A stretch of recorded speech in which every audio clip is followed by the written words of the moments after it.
akan terbang bersamamu. Bapa kau Raja atas semesta,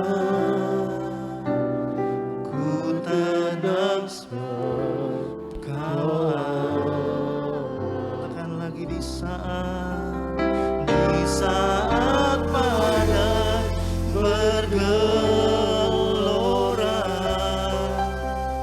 ku akan terbang bersamamu. Bapa kau Raja atas semesta, ku tenang sebab kau Allah. Ayo percaya Tuhan, ketenangan kami ada di dalam Tuhan. Lingkupiku dengan sayang dan naungi kami Tuhan, naungiku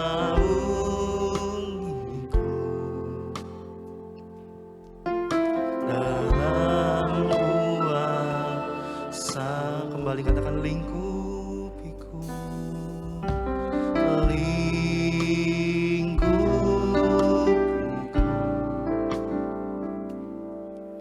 dengan sayang.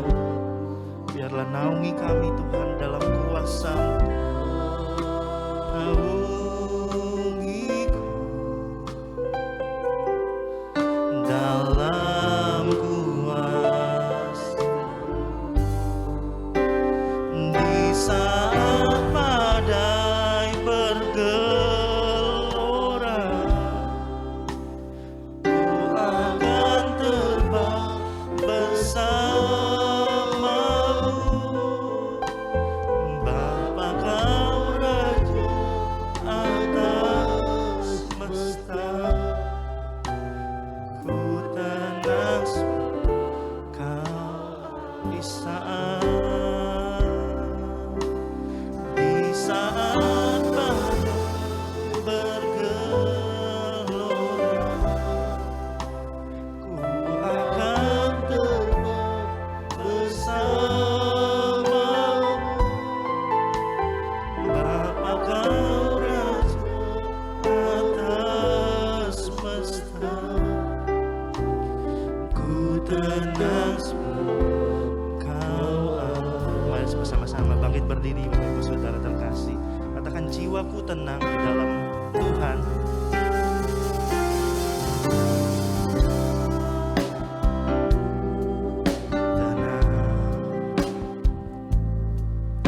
Dalam Kristus aku kuasa, dalam, lagi katakan pujian ini, jiwa kami tenang Tuhan. Oh, jiwaku tenang hanya di dalam Kristus Tuhan. Kristus, kita lihat kuasanya, lihat kuasanya dalam kehendak. When the ocean rise and thunders roar, I will song with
badai bergelora, Engkau akan menolong kami setiap anak-anak-Mu Tuhan. Perkataan-Mu itu ya dan amin. Dan pagi hari ini kami memegang perkataan-Mu itu. Kami percaya Tuhan, kedahsyatan-Mu masih bekerja pagi hari ini. Setiap waktu, setiap saat kami rindukan urapan terjadi di tempat ini Tuhan. Perkataan-Mu itu ya dan amin. Kami percaya Tuhan Allah kami Allah yang hidup. Kami percaya Tuhan Engkau sendiri berkarya pagi hari ini. Kalau kami sudah memuliakan nama-Mu, bekerjalah Tuhan saat ini. Kami rindu untuk mendengarkan firman-Mu, urapi Tuhan setiap hamba-Mu yang akan menyampaikannya. Perkataan-Mu itu boleh menjadi kekuatan bagi kami semuanya. Terima kasih Tuhan, kami percaya Engkau hadir di tengah-tengah kami, dan kami percaya urapan Allah nyata di tempat ini. Bekerjalah dengan dahsyat melalui hamba-Mu sebentar menyampaikan firman-Mu. Di dalam nama Tuhan Yesus Kristus. Haleluya. Amin. Amin. Puji Tuhan. Tuhan Yesus baik. Amin. Ya, saya berdiri di depan anak-anak Tuhan yang mengasihi Tuhan dan diberkati oleh Tuhan. Pagi ini saya memberi judul firman Tuhan, Yesus mau lewat sekarang. Bapak Ibu Saudara, kalau Yesus lewat, lalu Bapak Ibu Saudara dan saya menghentikannya seperti Bartimeus, maka dia akan berhenti dan melakukan sesuatu buat Bapak Ibu Saudara dan saya pagi ini. Amin. Lukas 9 ayat 51 sampai ayat 53.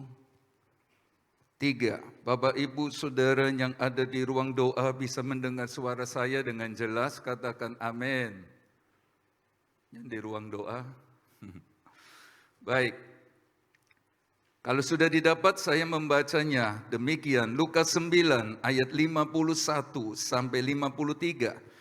Yesus dan orang Samaria. Ketika hampir genap waktunya, Yesus diangkat ke sorga. Ia mengarahkan pandangannya untuk pergi ke Yerusalem. Dan ia mengirim beberapa utusan mendahului dia. Mereka itu pergi, lalu masuk ke suatu desa orang Samaria untuk mempersiapkan segala sesuatu baginya. Tetapi orang-orang Samaria itu tidak mau menerima Yesus karena perjalanannya menuju Yerusalem. Ya, Bapak Ibu Saudara yang dikasihi Tuhan, ayat 51 berkata ketika hampir genap waktunya Yesus diangkat ke sorga. Ini bicara tentang tidak lama lagi Yesus akan ditangkap. Saudara-saudara, dia dinyatakan bersalah sekalipun dia tidak mengenal dosa, dijadikan dosa karena kita, supaya kita dibenarkan di hadapan Allah. Bisa berkata amin.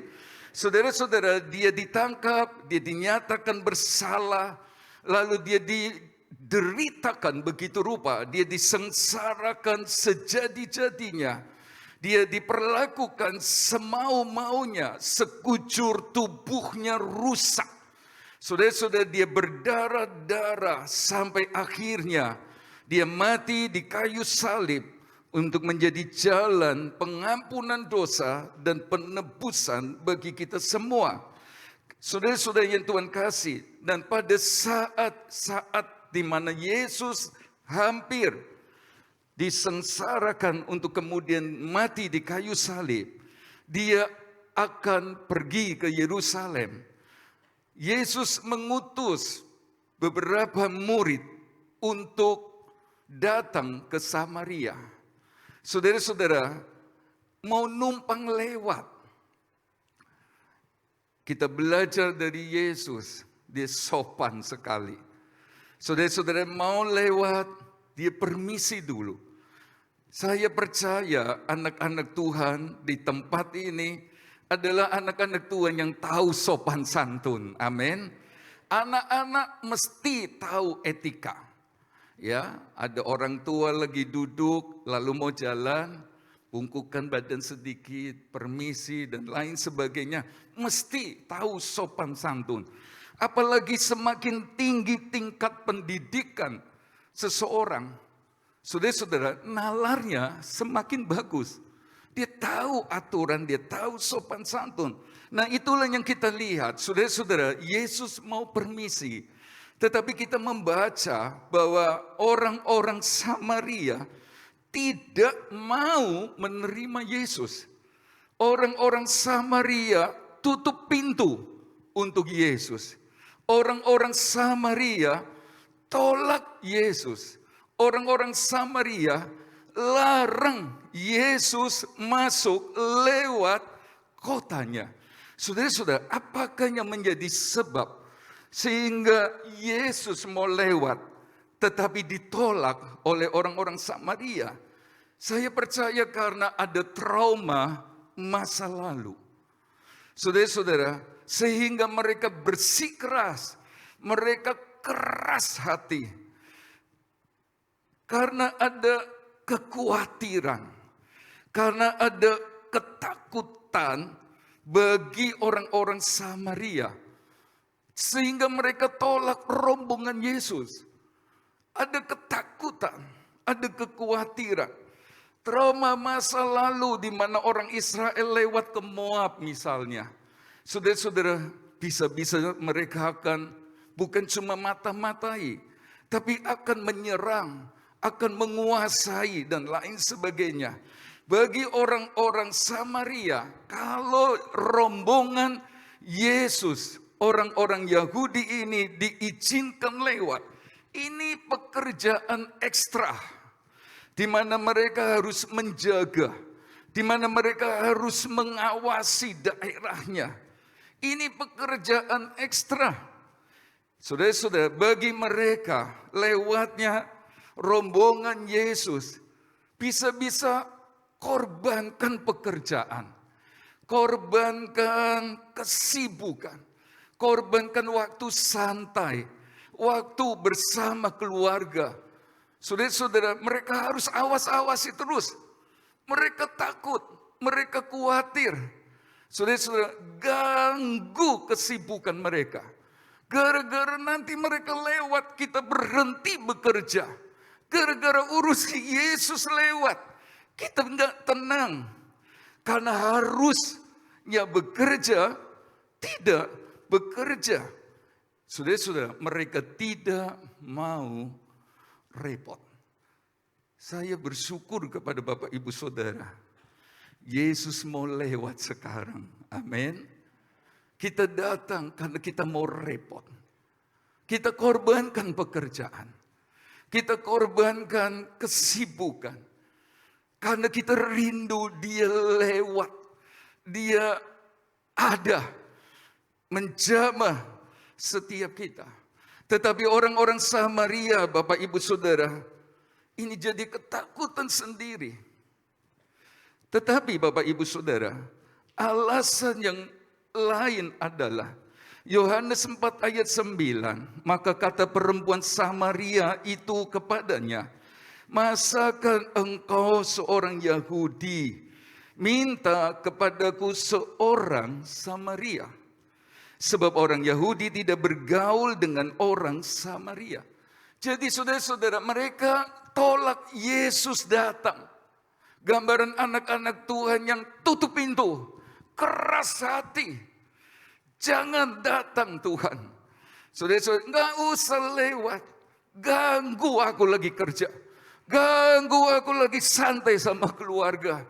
Ganggu kesibukan. Tetapi sebab lain adalah orang Yahudi tidak bergaul dengan orang Samaria.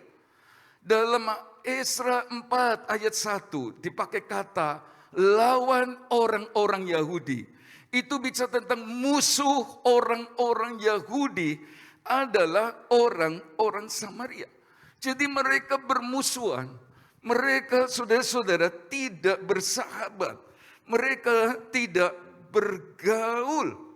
Jadi karena musuh, tak boleh lewat. Bapak Ibu Saudara,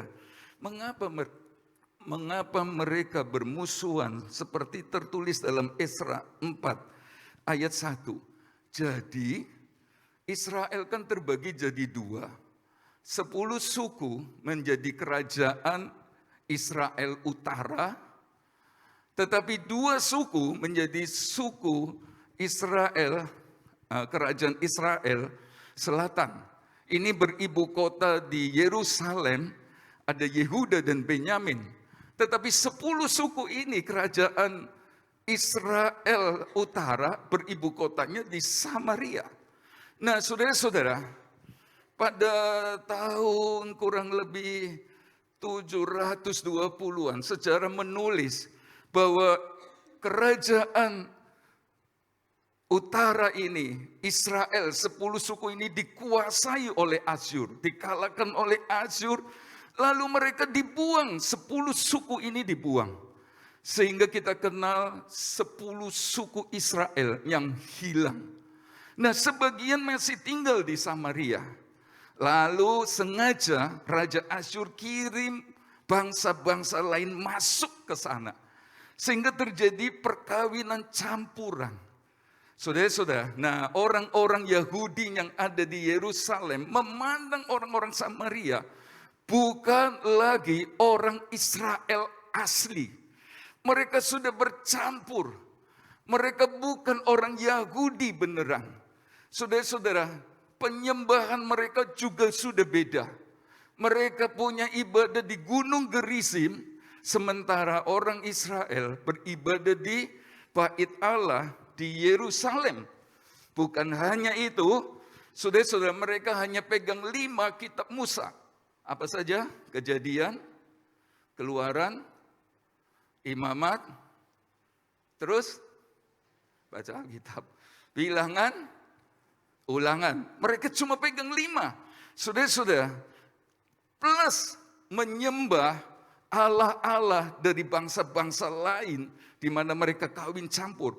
Jadi orang-orang Yerusalem, orang-orang Yahudi yang sampai sekarang itu saudara-saudara berkata, kalian tidak Yahudi asli. Jadi saudara-saudara, mereka saling membenarkan diri sehingga mereka bermusuhan satu sama lain. Apalagi waktu tembok Yerusalem roboh, bait suci mau dibangun.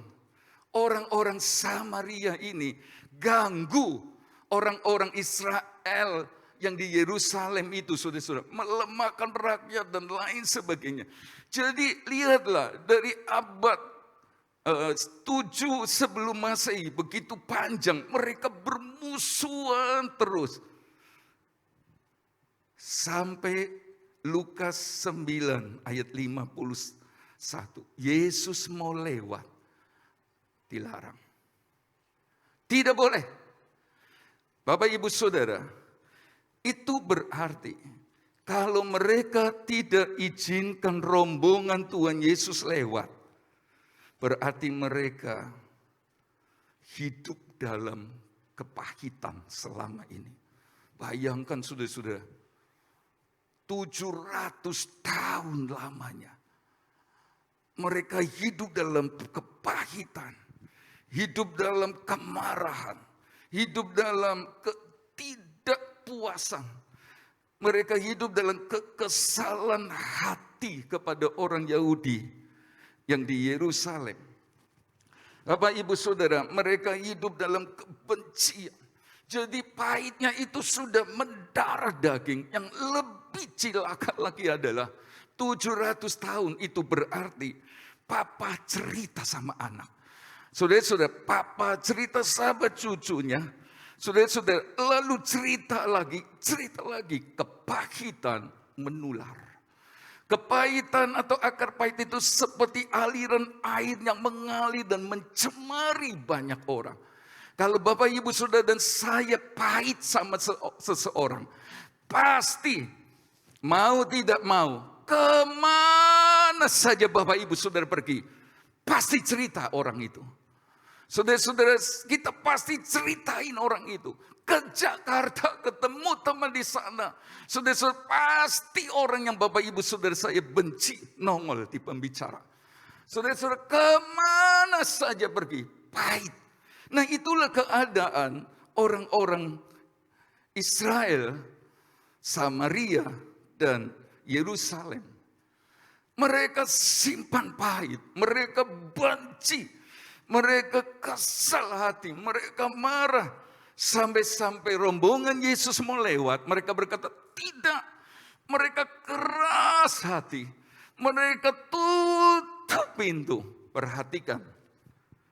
Kalau Bapak, Ibu, Saudara, dan saya simpan pahit. Akibatnya, bukan cuma kita dijajah, diganggu, dikuasai, dibayang-bayangi oleh orang-orang yang kita kepadanya pahit. Tetapi kita akan kehilangan Yesus. Ini serius.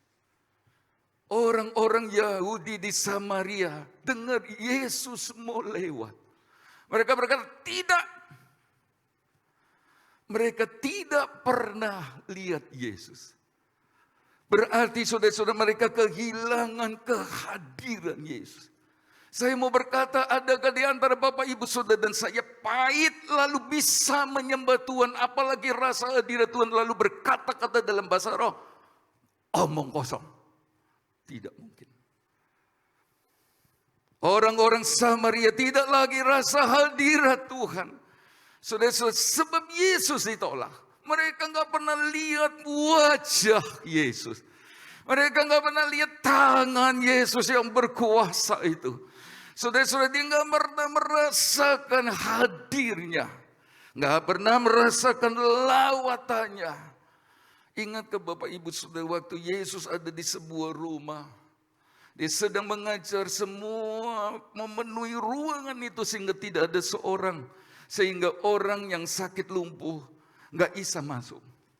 Sampai-sampai bongkar atap. Di sana ada mujizat. Orang-orang berkata, yang begini belum pernah aku lihat. Kalau Bapak, Ibu, Saudara, dan saya kepengen berkata, yang begini belum pernah saya lihat.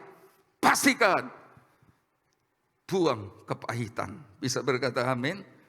Kalau tidak, kita tidak merasakan hadirnya. Lawatannya, jamahannya, berkatnya, mujizatnya, kasihnya. Saudara-saudara, mengapa saya berkata mereka tidak merasakan kasihnya? Sebab dengan Yesus lewat. Saudara-saudara, jelang kematiannya di kayu salib menebus dosa. Mereka kehilangan keselamatan. Padahal Yesus mengasihi mereka. Dia cerita tentang perempuan Samaria. Yesus mau dekati dia. Saudara-saudara, dia ambil perumpamaan tentang orang baik hati dari mana? Samaria. Samaria ada di hati Yesus. Tapi Samaria tolak Yesus. Mengapa? Hatinya penuh dengan kepahitan. Dan itulah sebabnya di kehilangan berkat besar ini. Saudara-saudara, bukan hanya itu. Samaria tidak menggenapi firman Tuhan yang positif. Mengapa saya berkata demikian? Memang dia pegang 5 kitab Musa.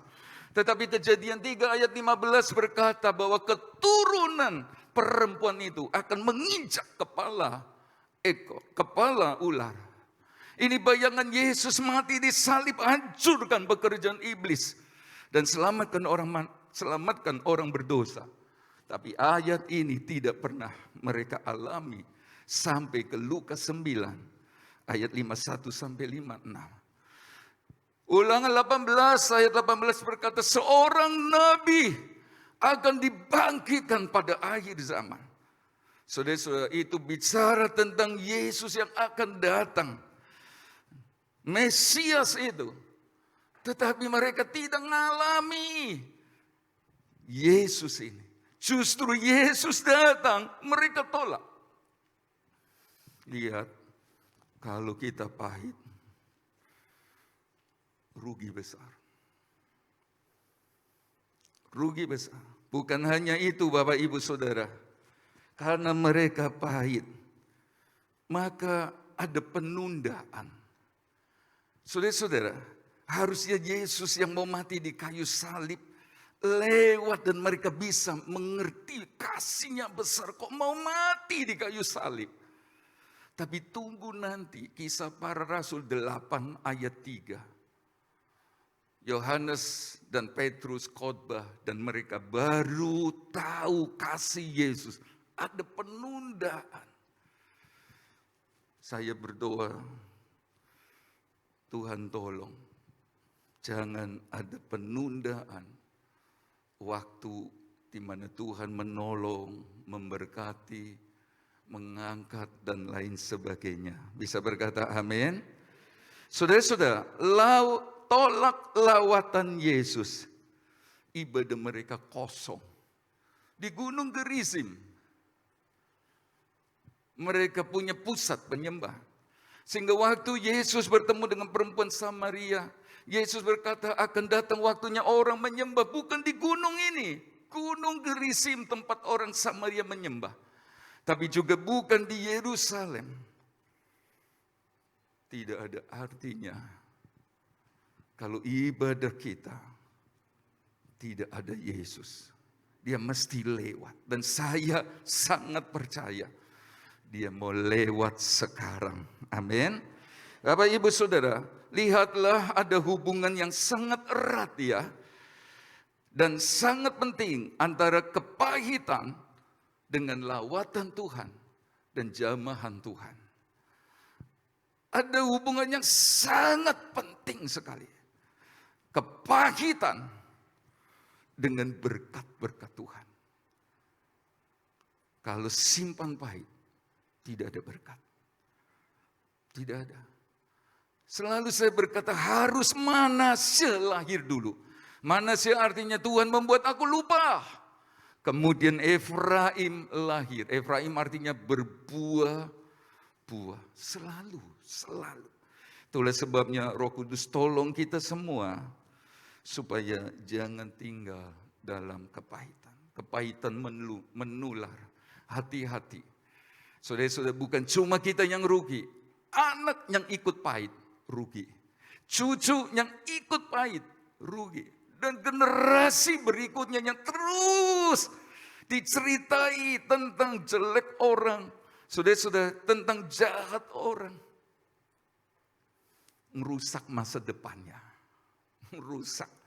Itulah sebabnya stop. Mari kita mau melepaskan pengampunan seperti Yesus sudah mengampuni kita. Amin. Yesus mau lewat sekarang. Mari kita melihat yang kedua. Bapak Ibu Saudara, Yesus dan rombongan tidak boleh masuk. Tidak boleh lewat. Mereka bersikeras tutup pintu. Lihat, gara-gara masalah orang tua. Gara-gara masalah nenek moyang. Gara-gara persoalan pribadi. Yesus menjadi sasaran marah mereka. Yesus menjadi sasaran kekecewaan mereka. Yesus menjadi sasaran kepahitan mereka. Yesus menjadi sasaran penolakan mereka.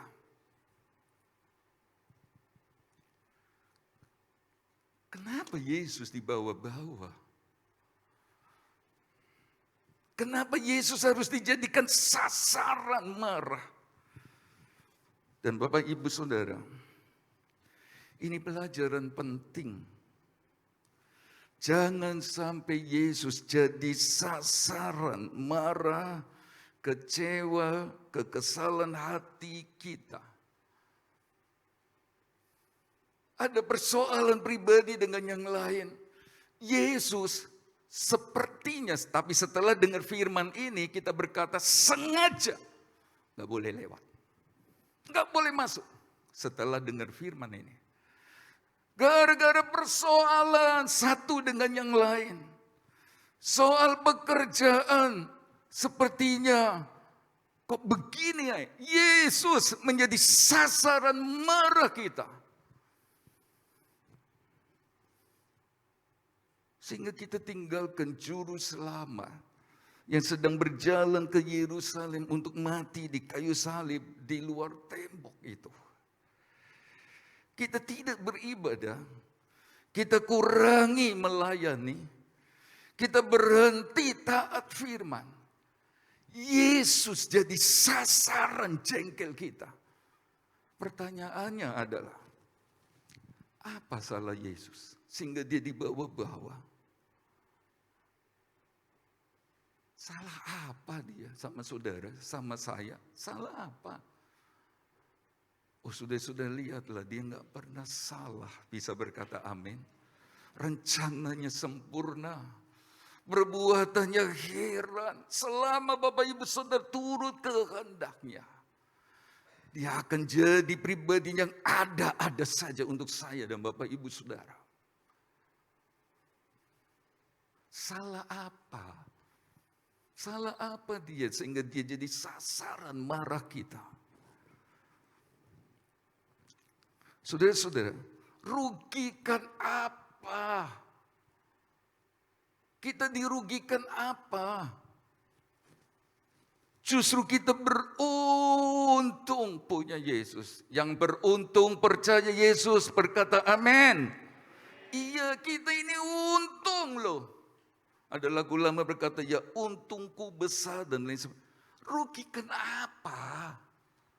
Sampai kita seperti orang Samaria tutup pintu. Ini bikin repot. Ini pekerjaan ekstra. Mestinya saya kerja, mestinya saya santai. Rugikan apa? Dia mati di kayu salib untuk keselamatan jiwa kita. Kenapa dia yang kena marah kita? Coba mari kita renungkan kebenaran ini. Dia pelihara kita, dia berkati kita, dia tolong kita, dia jawab doa kita. Dia lakukan banyak yang baik sama kita. Salah apa? Rugikan kita apa? Itulah yang harus dijawab orang-orang Samaria dan Kristen modern. Sehingga tinggalkan ibadah. Berhenti mentaati firman. Salah apa? Bukankah dengan beribadah mentaati firman, kita melihat justru Tuhan itu, oh heran sekali. Amin, saudara-saudara. Apakah dia membuat Bapak Ibu Saudara lelah? Seperti pertanyaan orang-orang di zaman Mika. Sampai Tuhan berkata, dengan apa aku melelahkan engkau? Dengan beribadah kamu lelah. Dengan bawa korban-korban bakaran kamu lelah.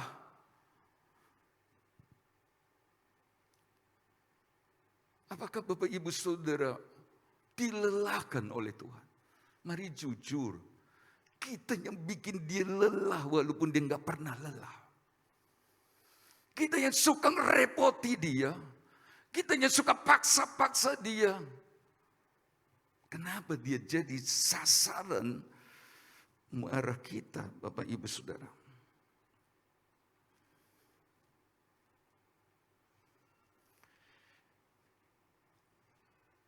Saya berdoa semua kita setia sampai akhir. Amin.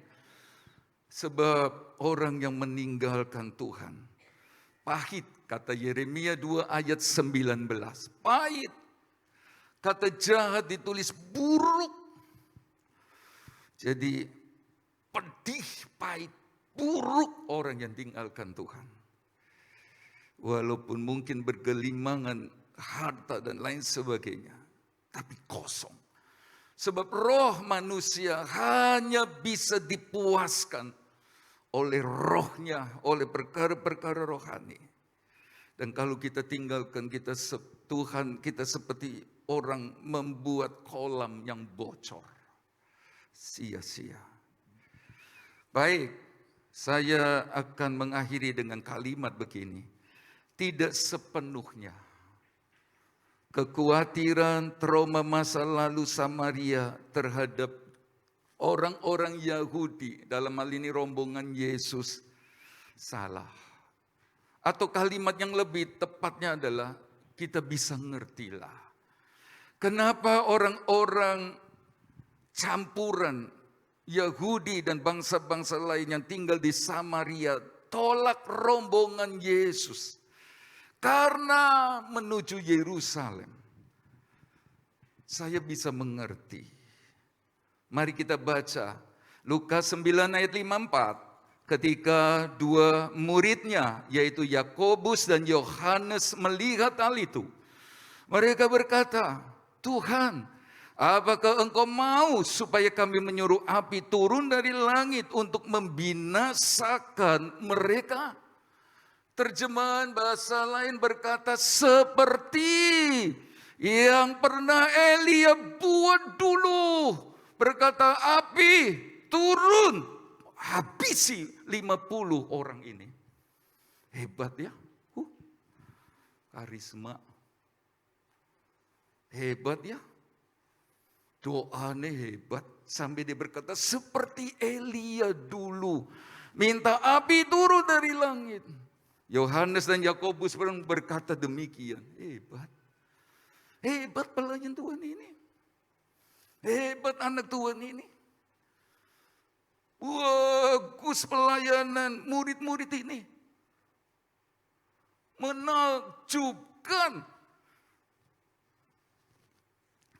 Pengikut Tuhan ini. Hebat. Sudah, lihat dah. Waktu gurunya ditolak. Waktu juru selamanya ditolak.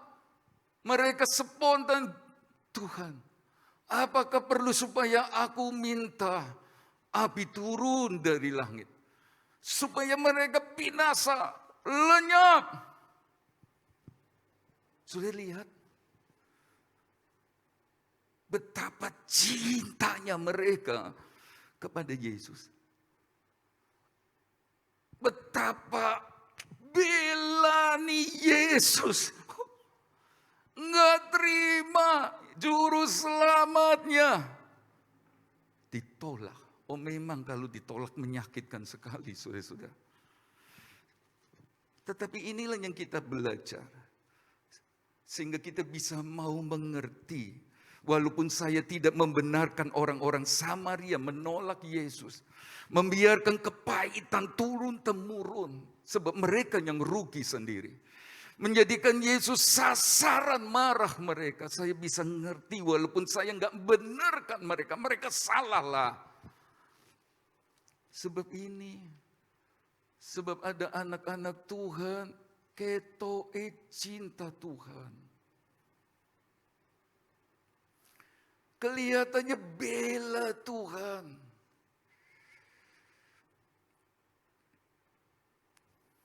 Tetapi preman.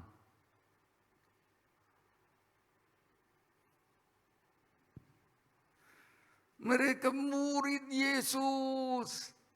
Saudara-saudara, tapi kacau. Mereka pelayan Tuhan, maaf bicara. Mereka jadi setan. Saya mau berkata begini Bapak Ibu Saudara. Kelihatannya mereka cinta Tuhan, tetapi mereka mengandalkan hikmat dunia, hikmat nafsu manusia, dan hikmat setan-setan. Jelas itu. Ini bukan hikmat yang datang dari atas. Seperti berkata, biar mereka binasa, biar mereka lenyap loh. Yesus datang untuk menyelamatkan orang berdosa. Amin.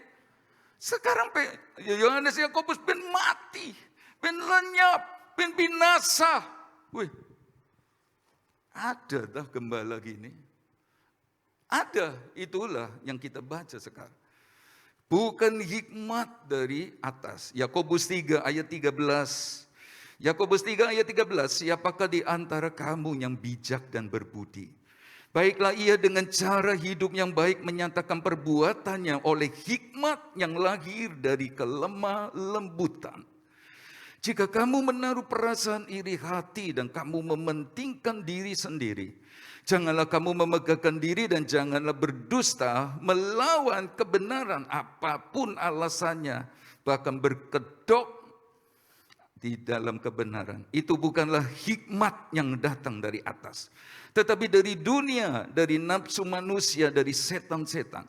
Sebab di mana ada iri hati dan mementingkan diri sendiri, di situ ada kekacauan dan segala macam perbuatan jahat. Tetapi hikmat yang dari atas adalah pertama-tama murni. Murni dia kalau melayani. Murni kalau dia beribadah. Murni. Tidak bercampur, tidak ada motivasi terselubung, murni. Selanjutnya pendamai. Ini malah berkata, lenyapkan naik, bakar habis. Peramah, penurut, penuh belas kasihan, kejam mereka. Enggak supaya mereka beroleh selamat, malah dihanguskan oleh api. Buah-buah yang baik, dan tidak memihak dan tidak munafik. Saudara-saudara, semua jemaat juga semuanya melayani Tuhan. Jangan seperti Yohanes Yakobus, kelihatannya cinta Tuhan. Orang dekat Yesus, senang nyembah Tuhan, senang melayani Tuhan. Hebat. Tetapi pakai hikmat bukan dari atas.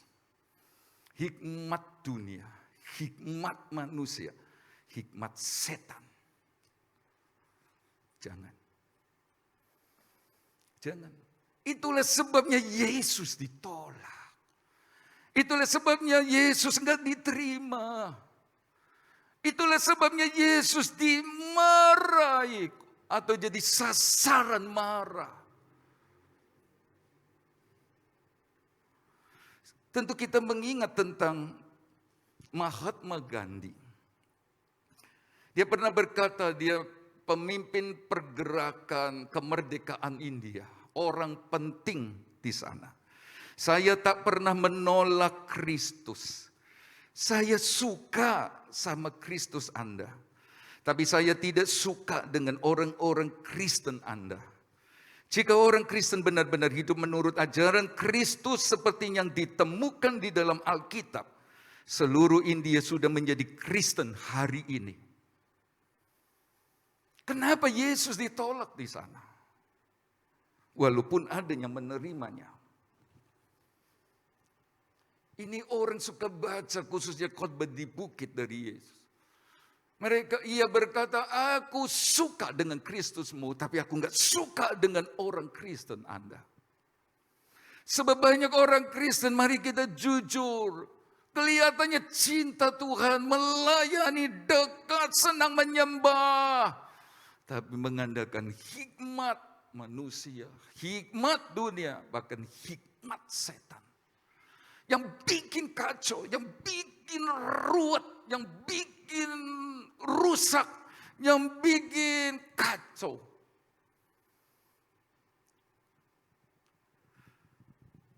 Tentu kita ingat tentang Petrus. Hampir sama. Jelang Yesus mati di kayu salib, dia kasih tahu sama murid-muridnya. Dalam Matius 16 ayat 21, sejak waktu itu Yesus menyatakan kepada murid-muridnya bahwa ia harus pergi ke Yerusalem dan menanggung banyak penderitaan dari pihak tua-tua, imam-imam kepala dan ahli-ahli Taurat, lalu dibunuh dan dibangkitkan pada hari ketiga. Tetapi Petrus menarik Yesus ke samping dan menegur dia, katanya, Tuhan, kiranya Allah menjauhkan hal itu sekali-kali takkan menimpa engkau. Maka Yesus berpaling dan berkata kepada Petrus, enyalah iblis. Kelihatannya cinta Tuhan. Kelihatannya dekat sama Tuhan. Kelihatannya melayani Tuhan sungguh-sungguh. Tapi rupanya dipakai setan. Enyalah iblis.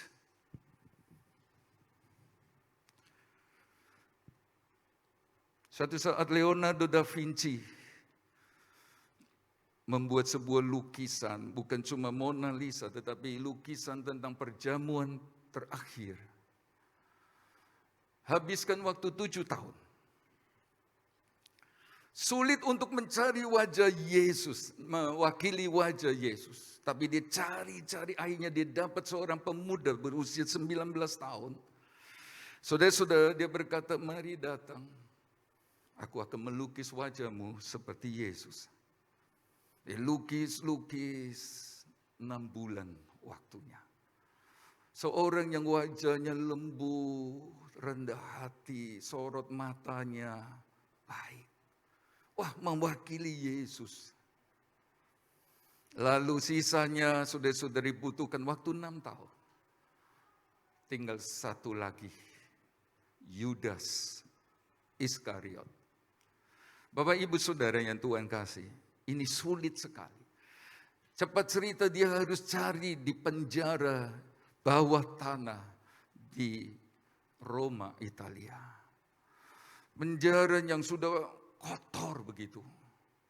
Saudara-saudara, Leonardo da Vinci setelah dapat persetujuan, maka minta orang ini datang di galerinya untuk dilukis sebagai Yudas. Saudara, dilukis sorot mata yang jahat, kejam, wajah yang mewakili penjahat kelas dunia. Setelah selesai, hendak dibawa balik ke penjara.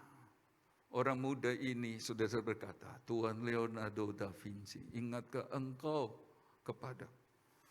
Tidak pernah, aku kenal engkau, aku enggak tahu siapa. Cepat cerita dia berkata, aku orang yang engkau gambar sebagai Yesus. Kelihatannya melayani, kelihatannya dekat. Kelihatannya cinta Tuhan, tapi dipakai setan. Saya berdoa, kita semua, dan doakan saya. Jangan hanya kelihatan cinta Tuhan, melayani Tuhan, aktif, dekat sama Tuhan, senang memuji, menyembah Tuhan. Hebat sekali. Tapi tidak bersandar kepada hikmat dari atas. Tetapi mau dipakai setan. Saya cuma berkata, Yesus mau lewat sekarang. Amin. Mari datang sama Tuhan. Beresi dengan Tuhan. Dia mau jamah setiap hati kita. Ada nyanyian, dia jamah segenap hidupku. Mari semua kita berdiri. Dia jamah segenap hidupku. Dia mau lewat sekarang. Dia mau lewat sekarang. Sebelum makan minum tubuh dan darahnya. Maafkan kalau ada kata menyakiti hati Bapak Ibu Saudara. Maafkan saya. Mari kita mau saling memaafkan. Lepaskan pengampunan. Sebab rugi besar kita tidak mengalami jamaah. Kalau sudah bisa menyanyi lagu ini, pejamkan mata saja dan berkata, dia jamah segenap hidupku. Dia jamah segenap hidupku. Semua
kami boleh kembali mendengar firman-Mu.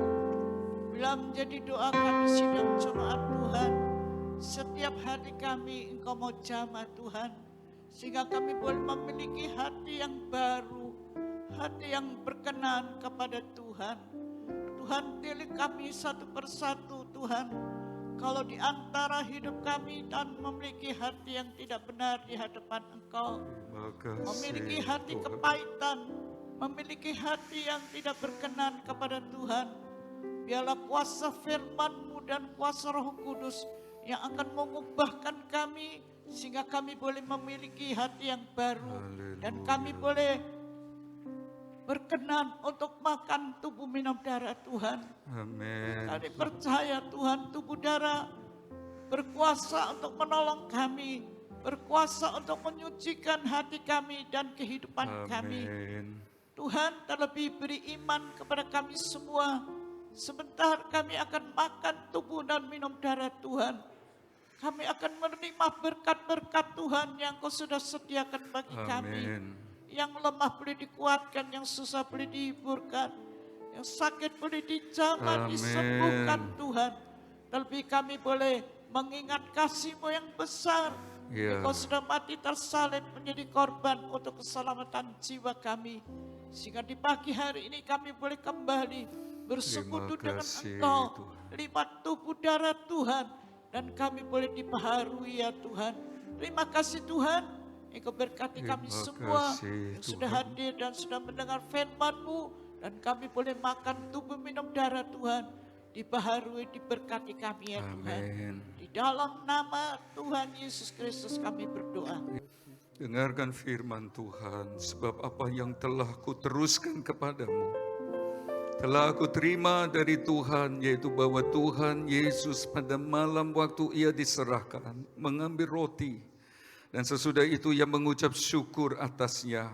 Ia memecah-mecahkannya dan berkata, inilah tubuhku yang diperbuatlah ini menjadi peringatan akan aku. Mari kita makan tubuhnya dengan percaya dalam nama Tuhan Yesus Kristus. Terima kasih Tuhan. Terima kasih karena Engkau mau dideritakan bagi kami. Angkat cawan Tuhan dengan tangan kanan lebih tinggi dari kepala. Demikian juga Ia mengambil cawan sesudah makan lalu berkata, cawan ini adalah perjanjian baru yang dimeteraikan oleh darahku. Perbuatlah ini setiap kali kamu meminumnya menjadi peringatan akan aku. Sebab setiap kali kamu makan roti ini dan minum cawan ini, kamu memberitakan kematian Tuhan sampai Ia datang. Minum cawan Tuhan dengan percaya dalam nama Yesus.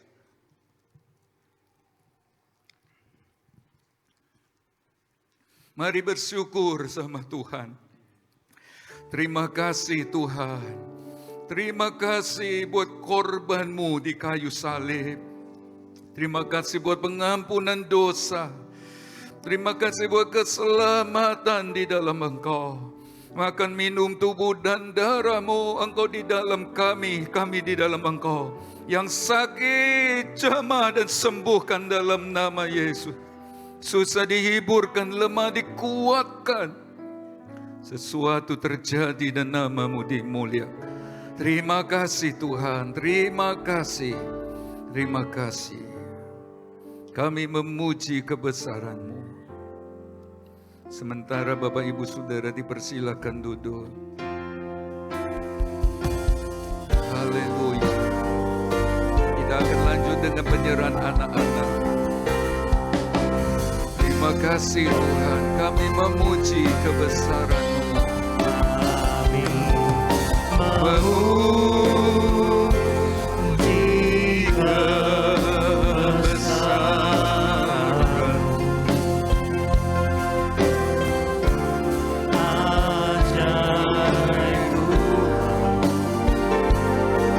Mari anak-anak yang akan diserahkan bisa maju ke depan. Bapak Rudi Irwanto dan Ibu Austin Widya.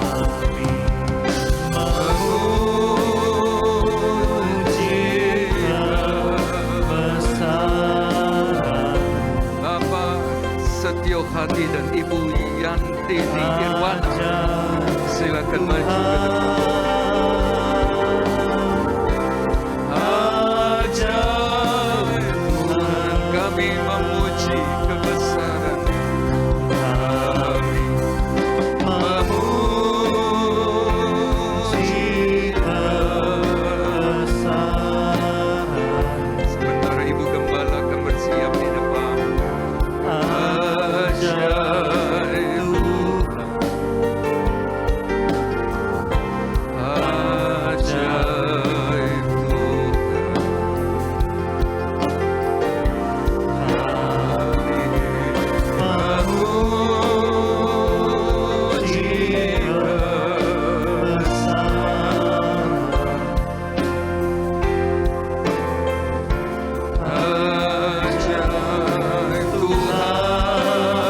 membaca dari Injil Markus 10 ayat 13. Lalu orang membawa anak-anak kecil kepada Yesus supaya ia menjamah mereka.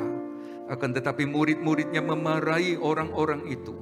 Ketika Yesus melihat hal itu, ia marah dan berkata kepada mereka, biarkan anak-anak itu datang kepadaku. Jangan menghalang-halangi mereka, sebab orang-orang yang seperti itulah yang empunya kerajaan Allah. Aku berkata kepadamu, sesungguhnya barang siapa tidak menyambut kerajaan Allah seperti seorang anak kecil, ia tidak akan masuk ke dalamnya. Lalu Yesus memeluk anak-anak itu dan sambil meletakkan tangannya atasnya, ia memberkati mereka.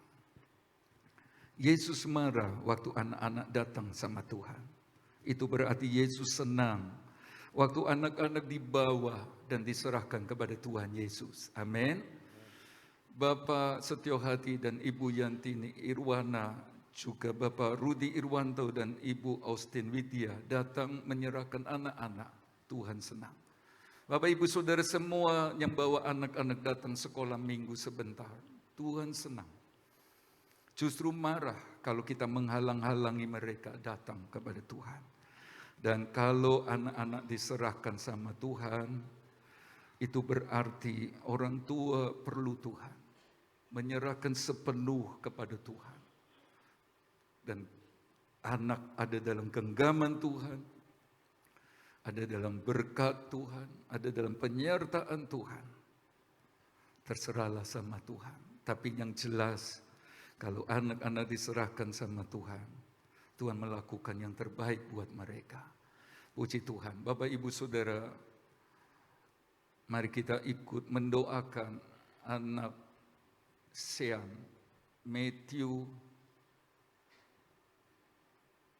Hadinata, juga Yohan Emile Irwanto. Betul ya? Baik, mari sama-sama berdiri. Bapak Ibu juga mari berdiri. Mendoakan mereka. Apa ada yang akan diserahkan lagi?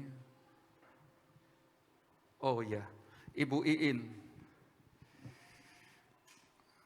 Ibu Iin akan bawa anaknya. Majulah, bisa sediakan kursi.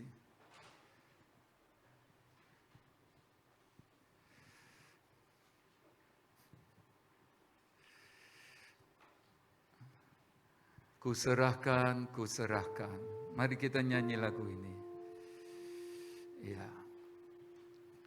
Kuserahkan, kuserahkan. Ibu Gembala, majulah ke depan.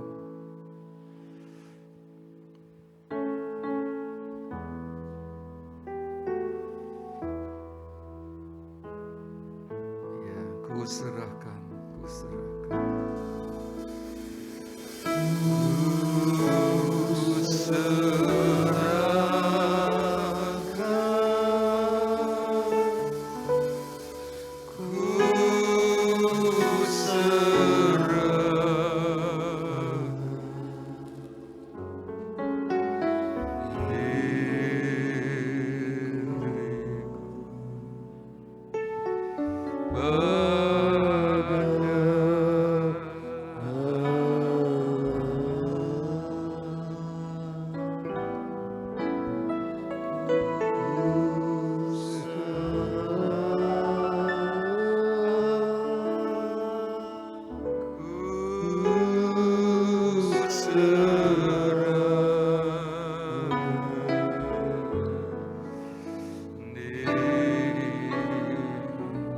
Nyanyi sekali lagi, kuserahkan, kuserahkan.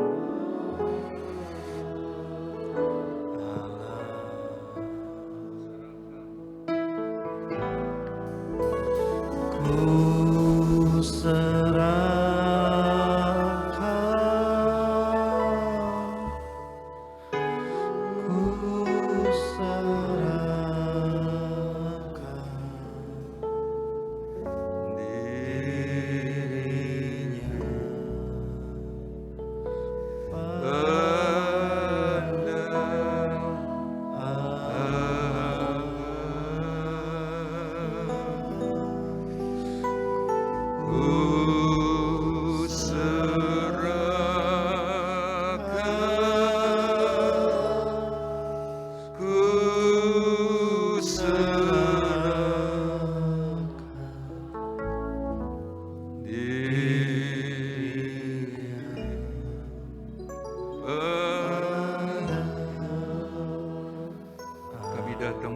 hadapan Tuhan dan jemaatnya, menyerahkan anak-anak dari Ibu Iin ini. Tuhan, tolong Stefan Ortiz Sanjaya dan Tristan Cornelius. Kami menyerahkan mereka di dalam nama Allah Bapa, Putra dan Roh Kudus. Di dalam nama Allah Bapa, Putra dan Roh Kudus, di dalam nama Tuhan Yesus Kristus. Kiranya Engkau memelihara, menjaga, melindungi dan menata hari-hari ke depan. Biar anak ini sepenuhnya ada dalam perlindungan dan tanggung jawab. Hikmat akal budi turun atasnya. Jadi anak-anak berkat, anak-anak kesukaan Tuhan yang memuliakan nama-Mu. Kami minta turunlah kemurahan-Mu dan berkat-berkat Tuhan untuk anak-anak ini di dalam nama Tuhan Yesus Kristus. Tuhan, tolong orang tuanya. Tuhan, beri hikmat, beri kesanggupan-Mu membawa anak-anaknya datang kepada Tuhan di jalan-jalan-Mu, dan turunlah berkat di dalam nama Tuhan Yesus Kristus. Terima kasih Tuhan. Di hadapan Tuhan dan jemaatnya, kami menyerahkan Sian Matthew Hadinata dalam tangan murah-Mu. Kami menyerahkannya di dalam nama Allah Bapa, Putra dan Roh Kudus. Di dalam nama Tuhan Yesus Kristus, anak yang diberkati itu, anak berkat, anak kesukaan Tuhan yang memuliakan nama-Mu. Hikmat, akal budi, kesehatan Tuhan beri, dan sertai anak ini sekarang dan seterusnya. Kami berdoa buat orang tuanya, berikan hikmat dan kesanggupan untuk membawa, mendidik Sean di jalan-jalan Tuhan. Dan Tuhan memberkati mereka sebagaimana Engkau memberkati Ibu I. Tuhan, berkatilah juga Pak Hadi dan Ibu Yan di dalam nama Tuhan Yesus Kristus. Terima kasih Tuhan. Terima kasih Tuhan.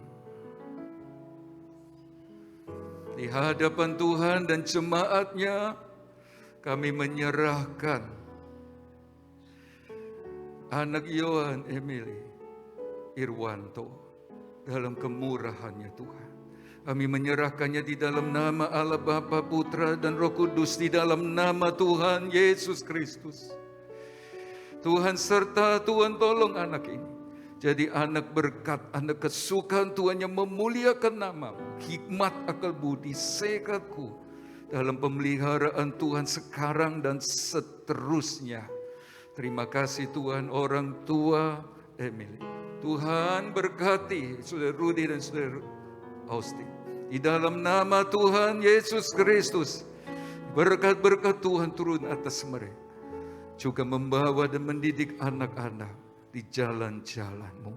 Terima kasih Tuhan, kami percaya Tuhan dengar doa kami. Kami memuji kebesaran-Mu. Terima kasih Tuhan. Mari semua puji Tuhan.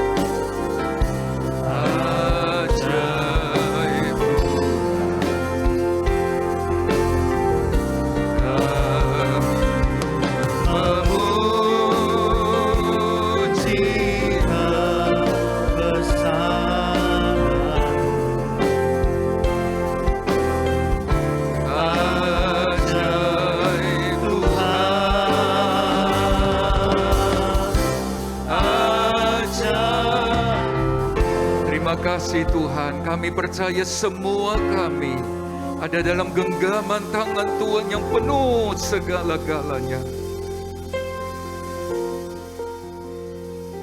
Kiranya penyertaan dan perlindungan Tuhan, berkat kemurahan-Mu bagi kami semua, sekarang dan seterusnya. Mari Tuhan serta kami. Apabila kami pulang ke rumah masing-masing, Engkau tolong. Sekarang kekasih Tuhan, terimalah berkat dari Allah Bapa, kasih sayang putranya, persekutuan damai, sejahtera, dan kuat kuasa Roh Kudus menyertai kita semua pagi ini sampai Tuhan datang kembali. Di dalam nama Tuhan Yesus Kristus, semua yang percaya diberkati Tuhan berkata, amin.